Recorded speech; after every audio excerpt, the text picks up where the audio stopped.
Pastor David here. We continue our journey through Proverbs. We're in Proverbs 10 this morning. And I'm in the church prayer room. You can look around and see some of the decorations in this small room at the end of a long hallway. It's a place where you can go and pray whenever you'd like. Anytime the church office is open, you're welcome to come to the church and go in here to the prayer room. You see it's tastefully decorated. I think it's conducive to prayer. We've got some prayer helps over here and open windows, our daily bread, some guidelines on how to pray. But it's just a place to get along with the Lord. A lot of people have used this through the years. I appreciate those people in our church who had the foresight to see that we needed this room and put their talents to work making it so very nice. So come in here and check this out. Spend some time in prayer. Proverbs chapter 10, let's look at verse 1. Now I have here in front of me an NIV version and a New Living Translation, and I'll read these verses according to the translation I think makes them best to understand. Let's just see if we can learn something together. Proverbs 10 verse 1. A wise son brings joy to his father, but a foolish son grief to his mother. I think the wording there is obviously intentional, but also understandable. A father is proud, joyful of a son that's wise, but a son that is foolish breaks the heart of his mother. Of course, she breaks the heart of the father also. He would break the heart of a father also, I would think. But what kid is there out there that does not want to please his mother? Of course, they all do. So you get a son acting foolishly and living foolishly, which happens. The best way often to get his attention is to remind him that he's breaking the heart of his mother. As dad, he might could put up with that for a while. But mothers, children want to please them. So kids, the best way to please your mom is to live a life of wisdom. Verse 2, let's read this from the New Living Translation. Ill-gotten gain has no lasting value, but right living can save your life. I'm reminded, a friend of mine called not too long ago and reminded me of a time when we were robbed. That's right, we had gone to a remote place back in the woods, and it was our habit to do that at a certain time each week and have prayer. And in that remote place, we met some strangers one time who were there, and we just went ahead and had prayer and encouraged them to join us. And they came back a couple of weeks later and robbed us, pointed a gun at us. My friend told me later that after we were robbed and these guys left, that I was asked to lead in prayer. And he said, I said the sweetest and most humble and most sincere prayer he had ever heard. But hey, when you've had a gun pointed at your face, you do tend to be able to say a sincere prayer. Well, anyhow, he told me, and I did not know this for about 50 years, he said a year or two later, someone from the Federal Bureau of Investigation looked him up at work and returned his wallet to him, minus the money, of course.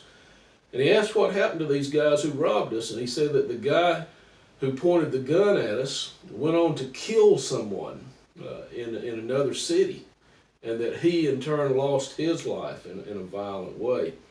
So this says, ill-gotten gain has no lasting value. That guy might have stolen money from people, but his life ended in ruins. Right living can save your life. We were there for prayer, and certainly, I'm willing to give up my wallet if it means sparing my life, but I believe God spared our lives at that time.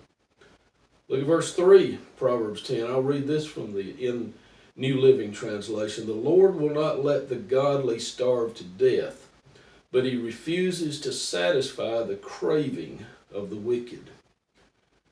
What interesting wording. God refuses to satisfy the craving of the wicked. Those who live outside of God's parameters, who live without wanting to please God with their lives. He says that God refuses to satisfy their craving. The craving for something that will bring lasting contentment to life is an empty pursuit for those who live wicked lives. Their life will not be satisfied. The satisfaction comes when you surrender to God through Jesus Christ. Then He satisfies that deepest craving of life.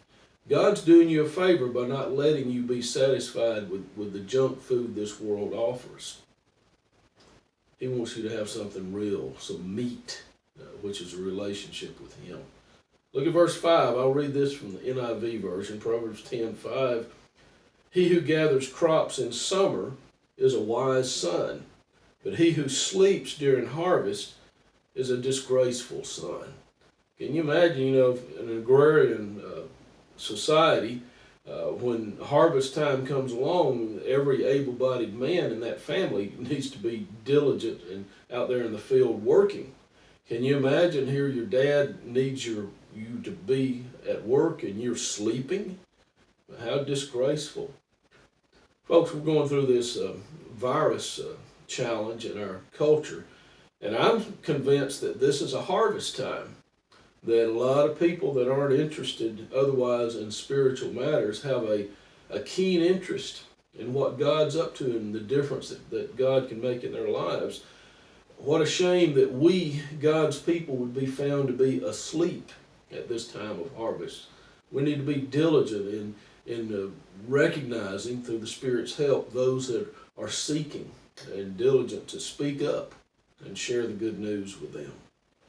All right, look at verse 8 of Proverbs 10, which says in the New Living Translation, "The wise are glad to be instructed, but babbling fools fall flat on their faces." Wow. The wise are glad to be instructed. Are you glad to learn? I hope you're one of those Christians that wants to learn. I mean, that's a sign of wisdom, it says. You're glad to be. You find time to read and increase your understanding. You find time to listen to good sermons and good lessons because you're glad to be instructed. All right, look at verse 19. This is a familiar quote. Verse 12. Hatred stirs up quarrels, but love covers all offenses. Well, hey, why don't I read that in the NIV version? Hatred stirs up dissension, but love covers all wrongs. If you love someone, say it's your brother or your good friend or your child, then whatever wrongs they may commit, whatever things may be wrong about them, you're going to love them anyhow. There's basically nothing they can do that will keep you from loving them. And that's true. Love covers all wrongs. We're going to continue to love, which means to seek the highest good, to involve yourself in seeking the highest good of people that we truly love. We're going to just never quit on them, ever keep working on them, and ever seeking God's highest work in their lives. That's what love is all about. Love doesn't quit on people. Verse 18. This is from NIV version. He who conceals his hatred has lying lips, and whoever spreads slander is a fool.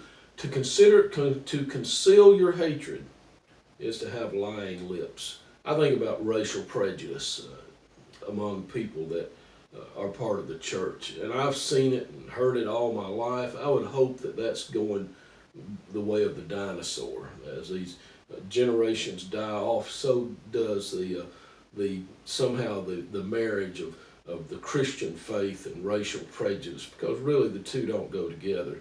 But I've seen more than one men who would look you in the eye and say, "I'm a Christian, I love God, and I hate," and then they would name the ethnic or the color of skin of the person that they hate. That's a person with lying lips. You can't love God and hate somebody who happens to be different from yourself. That's concealing hatred, which is being a liar. All right, verse 19, when words are many, sin is not absent, but he who holds his tongue is wise. Listen to that in the NLT. Don't talk too much, for it fosters sin. Be sensible, and turn off the flow.